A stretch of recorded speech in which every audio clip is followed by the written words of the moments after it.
नमस्कार प्रिय दर्शकों, एक बार फिर आपका स्वागत है। प्रिय दर्शकों, आज फिर एक नई कहानी, एक नया वीडियो लेकर के हम हाजिर हुए हैं। प्रिय दर्शकों, आज की जो कहानी है, आज का जो प्रसंग है, यह बड़ा ही मोटिवेशनल है, बड़ा ही ज्ञानवर्धक है। दर्शकों, बूढ़ी चिड़िया ने बताया कि जिस औलाद में यह 3 दोष होते हैं, वह औलाद अपने माँ बाप को बहुत दुख देती है। प्रिय दर्शकों, कहानी में आगे बढ़े इससे पहले अगर आप हमारे चैनल पर पहली बार आए हैं तो चैनल को सब्सक्राइब करें, बेल आइकन ऑन करें, अच्छे कमेंट किया करें ताकि हर आने वाले वीडियो का नोटिफिकेशन सबसे पहले आपको मिले और आप उसका फायदा उठा सकें। दर्शकों, शुरू करते हैं आज की यह प्यारी सी कहानी, यह प्यारा सा वीडियो। प्रिय दर्शकों, प्राचीन समय की बात है। किसी जंगल में एक तालाब के किनारे वट वृक्ष पर घोंसला बनाकर एक चिड़ा और चिड़िया का जोड़ा रहा करता था। वह दोनों पति पत्नी एक दूसरे से बड़ा प्रेम करते थे, एक दूसरे का बड़ा आदर सम्मान करते थे। वह दोनों अपने जीवन में बड़े सुखी थे। चिड़ा और चिड़िया को किसी भी बात की कोई चिंता नहीं थी। प्रिय दर्शकों, एक दिन की बात है। रात्रि का समय था। जंगल के सारे पशु पक्षी सो चुके थे। तभी चिड़िया अपने पति चिड़ा से कहती है कि पिया जी, मुझे नींद नहीं आ रही है। मेरा मन बहुत घबरा रहा है, बहुत व्याकुल हो रहा है। तब चिड़ा कहता है कि प्रिय, ऐसी क्या बात है जिसकी वजह से तुम्हारा मन इतना व्याकुल हो रहा है? तुम्हें किस बात की चिंता है?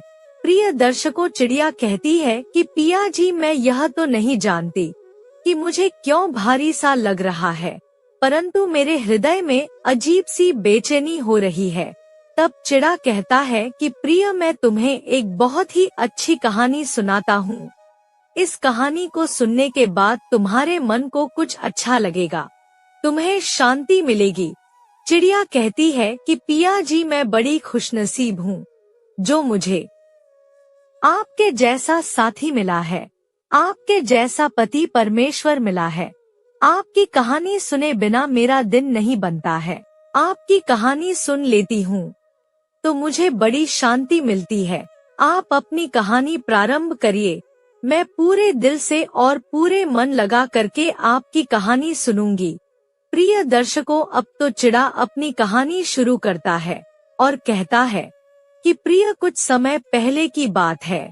किसी नगरी में रामसेन नाम का राजा रहता था, जिसकी एक बहुत ही सुंदर कन्या थी। रामसेन की कन्या का नाम था छाया। उसे अपने ऊपर अपने रूप का बहुत बड़ा घमंड था। माता पिता की वह शुरू से ही लाडली रही थी, इसलिए पूरी स्वतंत्रता के साथ खेली कूदी और बड़ी हुई। उसे इस बात का भी अभिमान था कि वह एक राजकुमारी है। वह अपने आगे किसी को कुछ नहीं समझती थी, चलते फिरते लोगों का अपमान करती रहती थी। चिड़ा कहता है कि प्रिय, बेटा हो या बेटी, जरूरत से अधिक स्वतंत्रता उन्हें बिगाड़ देती है और उन्हें बिगाड़ने में सबसे बड़ा योगदान उनके माता पिता का ही रहता है। बच्चे यदि मनमानी करने लगे तो माँ बाप को उनकी तरफदारी नहीं करनी चाहिए, बल्कि उनकी गलती पर उन्हें समझाना चाहिए। जरूरत पड़े तो डांट फटकार भी लगानी चाहिए और बच्चे भी आपकी बात तभी मानेंगे जब आपने उन्हें बचपन से समझाया होगा, उनकी हर एक गतिविधि पर नजर रखी होगी, उन्हें आदर्श का पाठ पढ़ाया होगा, उन्हें संस्कारों से सींचा होगा। यदि माता पिता ने ऐसा नहीं किया है तो औलाद के तरुण होने पर आप उन्हें दंडित करके भी नहीं सुधार सकते। अब तो आपका समझाना भी उनको तीखे बाण की तरह चुभेगा, वह आपके वश से बाहर हो जाएंगे। प्रिय दर्शकों, चिड़ा आगे कहता है कि प्रिय राजा रामसेन की कन्या के लिए जो भी रिश्ता आता तो वह अपने दुष्ट स्वभाव के चलते वह उसे लौटा देती थी। उसके लिए ना जाने कितने रिश्ते आए और उसने सबको अपमानित करके उनकी हंसी उड़ाते हुए वहां से वापस कर दिया।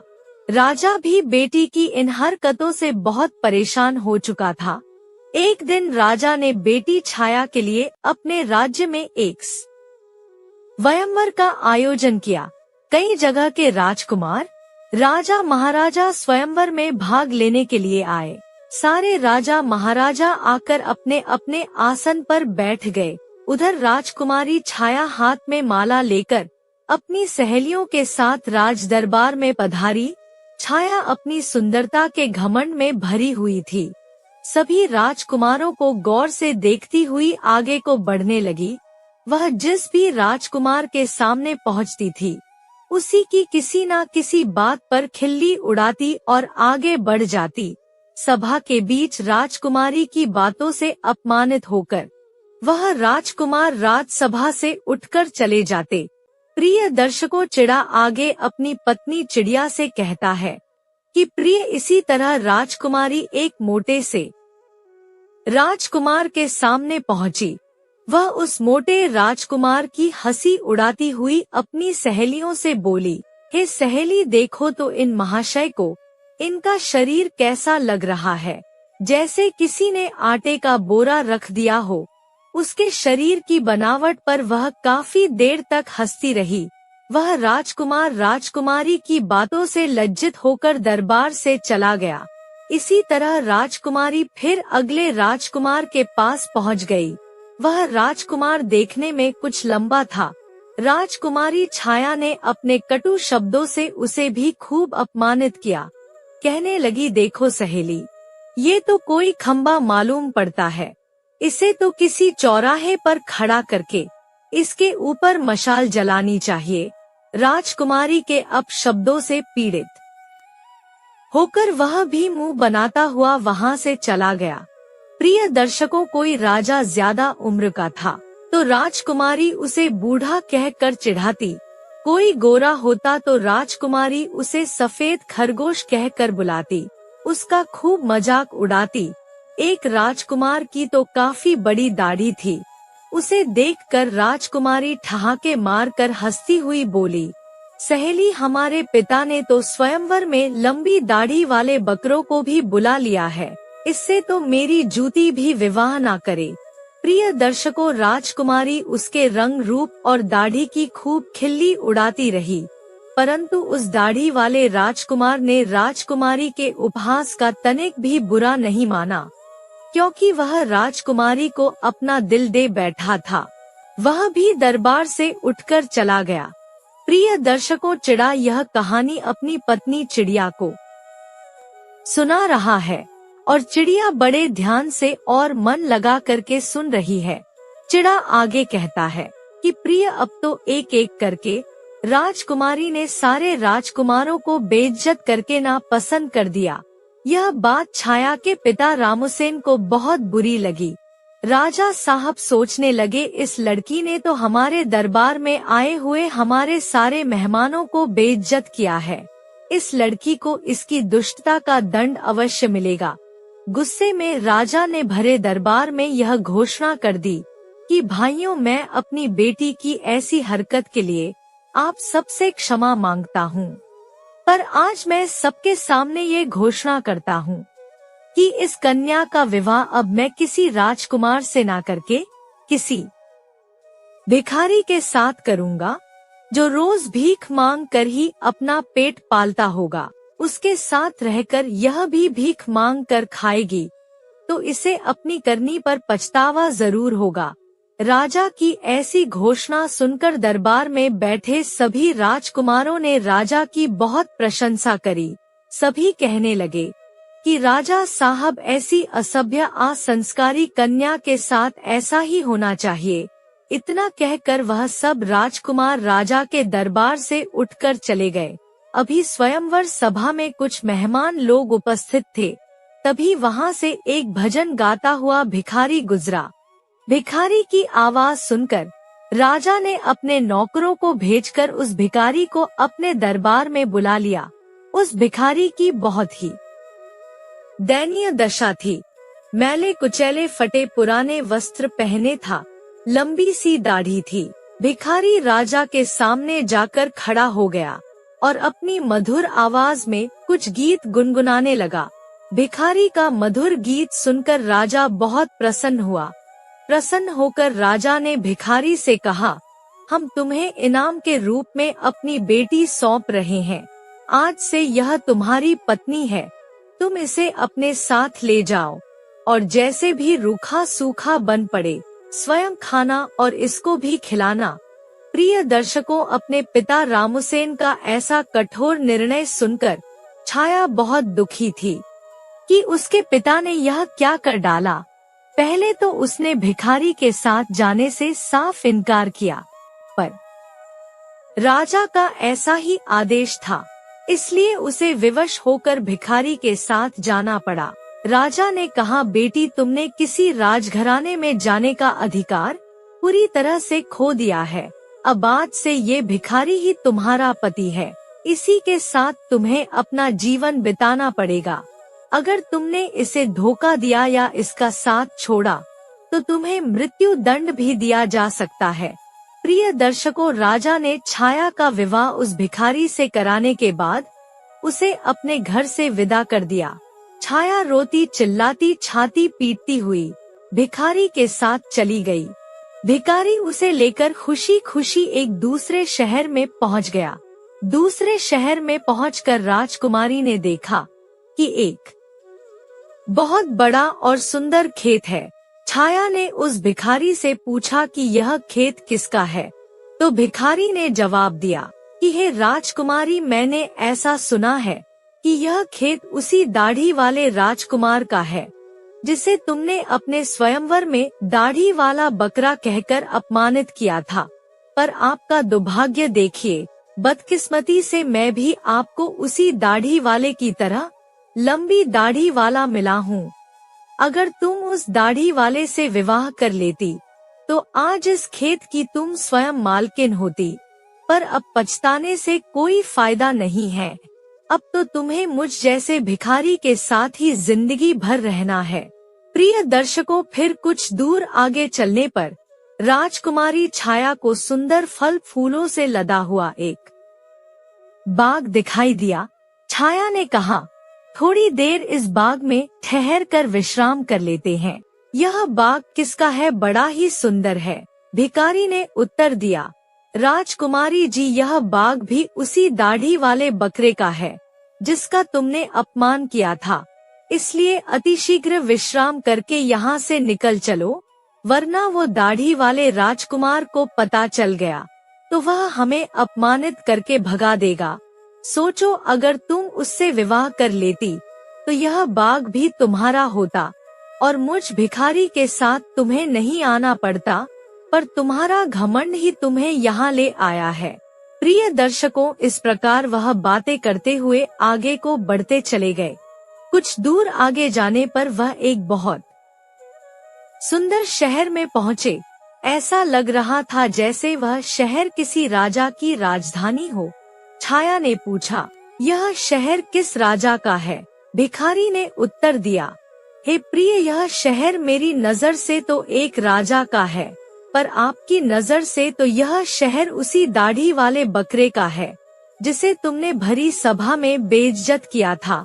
सोचो, अगर तुमने उससे शादी कर ली होती तो तुम इस शहर की मालकिन होती, हजारों दास दासियां तुम्हारी सेवा करते, पर तुमने अपने रूप की घमंड में आकर अपनी किस्मत फोड़ दी और मुझ भिखारी के साथ विवाह करके तुमने अपनी जिंदगी को दुखों में धकेल दिया है। पर अब क्या हो सकता है, जो होना था सो हो गया। भिखारी की बात सुनकर राजकुमारी को बड़ा पश्चाताप होने लगा। कहने लगी, काश मैंने उसके साथ विवाह कर लिया होता। भिखारी ने छाया के मुख से ऐसी बातें सुनकर नाराज होते हुए कहा, राजकुमारी खबरदार, जो अब तुमने दूसरे पुरुष के बारे में सोचा भी तो अब तो तुम केवल मेरी स्त्री हो और मैं ही तुम्हारा पति हूँ। अब महलों के सपने छोड़कर तुम्हें मेरे साथ मेरी झोपड़ी में रहना चाहिए। प्रिय दर्शकों, चिड़ा आगे कहता है कि प्रिय इतना कहकर भिखारी राजकुमारी छाया को अपनी झोपड़ी के अंदर ले गया, जो शहर से कुछ दूर एक तालाब के किनारे बनी हुई थी। झोपड़ी देखकर छाया को बड़ा क्रोध आया। कहने लगी, ये कितनी बेकार सी झोपड़ी है, मैं इसमें कैसे रह पाऊंगी, इसमें रहकर मेरा दम घुटेगा। मैं बहुत बड़े महलों की रहने वाली हूँ, इस छोटी सी झोपड़ी में मेरा गुजारा कैसे हो सकेगा। भिखारी बोला, राजकुमारी, अब आज से यही झोपड़ी तुम्हारा नया घर है और इसी में तुम्हें रहना पड़ेगा। छाया ने पूछा कि यहाँ पर तुम्हारा कोई नौकर चाकर नहीं दिखाई दे रहा है, झोपड़ी की साफ सफाई कौन करेगा।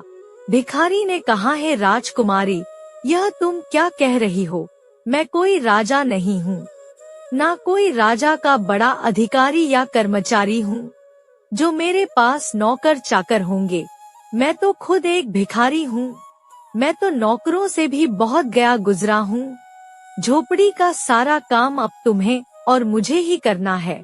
चलो अब तुम पहले झोपड़ी की साफ सफाई करो, फिर मेरे लिए खाना बनाओ, मुझे बहुत भूख लगी है, चलते चलते मैं थक चुका हूँ।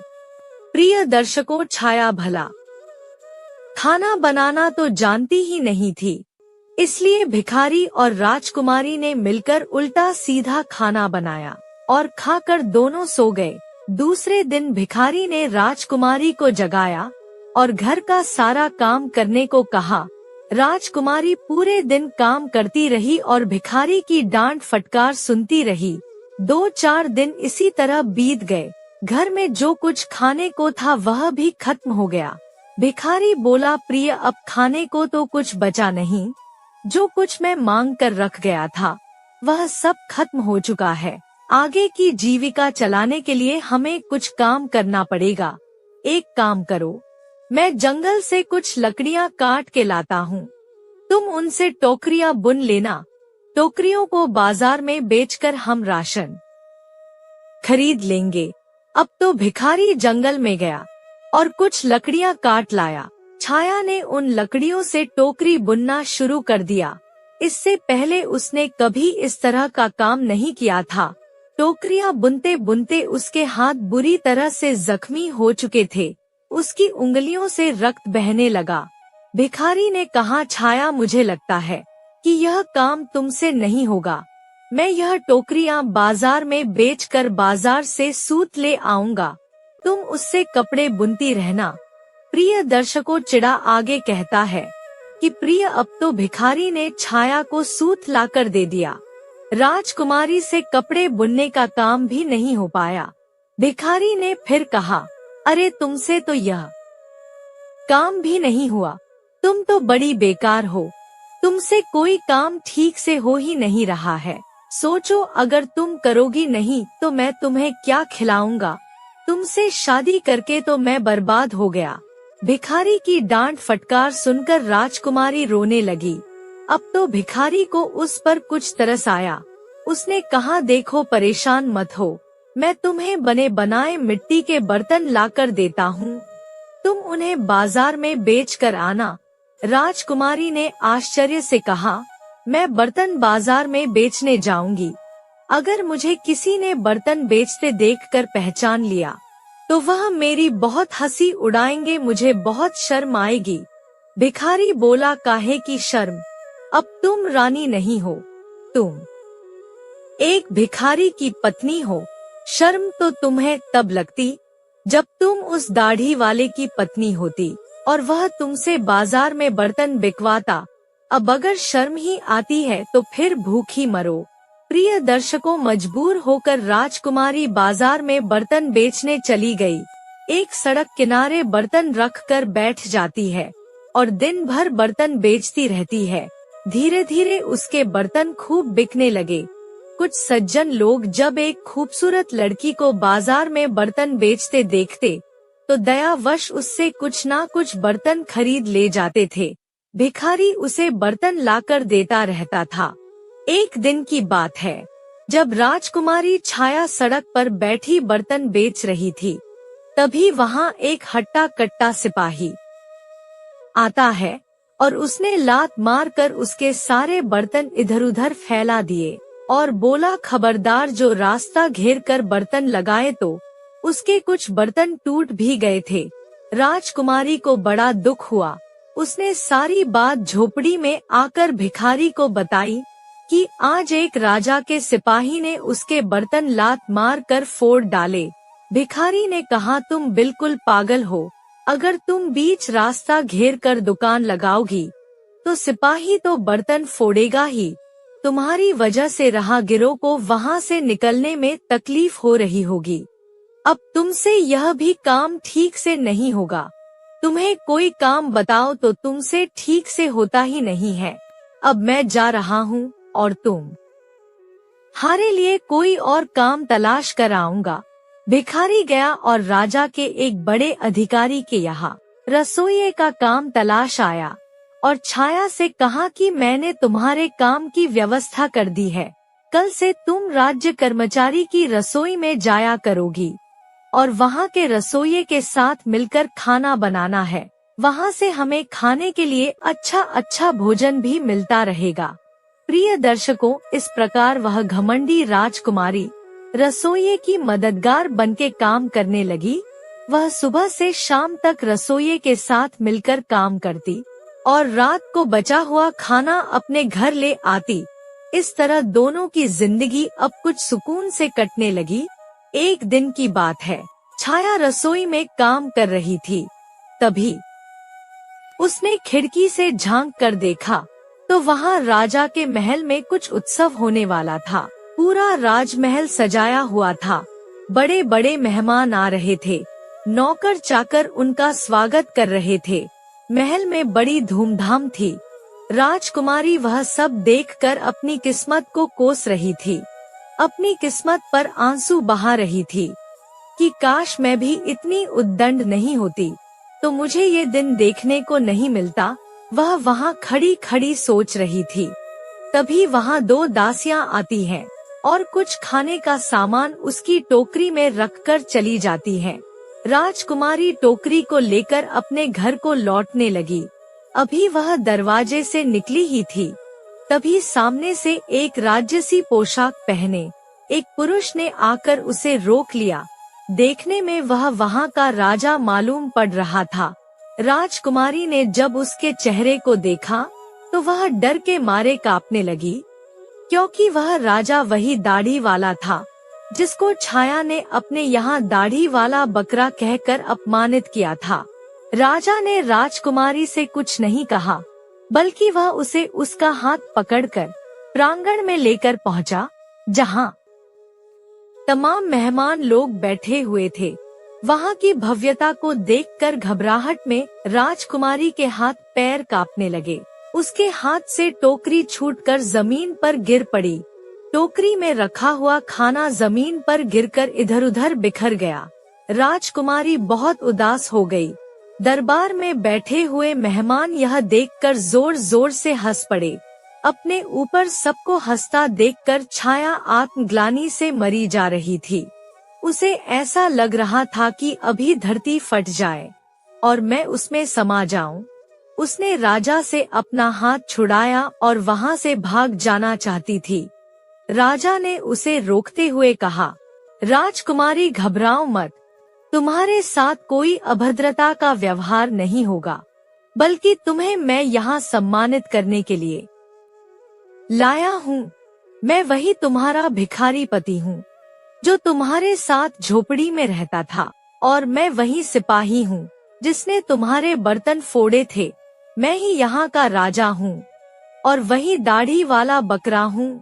मैंने तुम्हारे साथ भिखारी बनकर विवाह इसलिए किया था क्योंकि मैं तुम्हें चाहता था, और तुम्हारे पिता की प्रतिज्ञा को ध्यान में रखते हुए मुझे भिखारी की वेशभूषा बनानी पड़ी। मैंने भिखारी बनकर तो तुमसे विवाह कर लिया। अब तुम्हारा घमंड भी नष्ट हो चुका है। इतने सारे मेहमान हमारे स्वागत में आए हैं। अब मैं तुमसे सुसम्मान विवाह करूंगा। प्रिय दर्शकों, यह सुनकर राजकुमारी को बड़ी प्रसन्नता हुई। खुशी में उसकी आंखें आंसुओं से भर गई। अब तो दासियां आई और उसे दुल्हन के नए जोड़े में सजा लाई। दरबार में छाया के माता पिता भी मौजूद थे। सबने राजकुमारी को खूब आशीर्वाद दिया और राजा के साथ समस्त मेहमानों की उपस्थिति में उसका विवाह हुआ। उसका सारा गुरूर उतर चुका था। वह पूरी तरह से बदल चुकी थी। उसने जिंदगी जीने का सलीका सीख लिया था। प्रिय दर्शकों, चिड़ा आगे चिड़िया से कहता है कि प्रिय अत्यंत सुख सुविधा में पलकर मनुष्य उन अनुभवों से, उन संस्कारों से अपरिचित रह जाता है जो उसके लिए बहुत कष्टदायी होते हैं। हमें अपने ऊपर किसी बात का घमंड नहीं करना चाहिए। परमात्मा जब तुम्हें किसी एक गुण से संपन्न बनाता है तो बाकी कई गुणों से खाली रखता है, ताकि तुम्हें जब भी कभी अभिमान हो तो तुम्हें उसका सबक मिल सके। इस प्रकार राजकुमारी उसी दाढ़ी वाले पति के साथ बड़े आनंद से रानी की तरह जीवन बिताने लगी। प्रिय दर्शकों, हमारी आज की यह कहानी यहाँ समाप्त होती है। हम उम्मीद करते हैं कि आपको हमारी आज की यह कहानी, आज का वीडियो बहुत पसंद आया होगा और आप इससे ढेर सारी प्रेरणाएं लेंगे। मिलते हैं अगली ज्ञान चर्चा के साथ अगले वीडियो में। तब तक के लिए नमस्कार, धन्यवाद।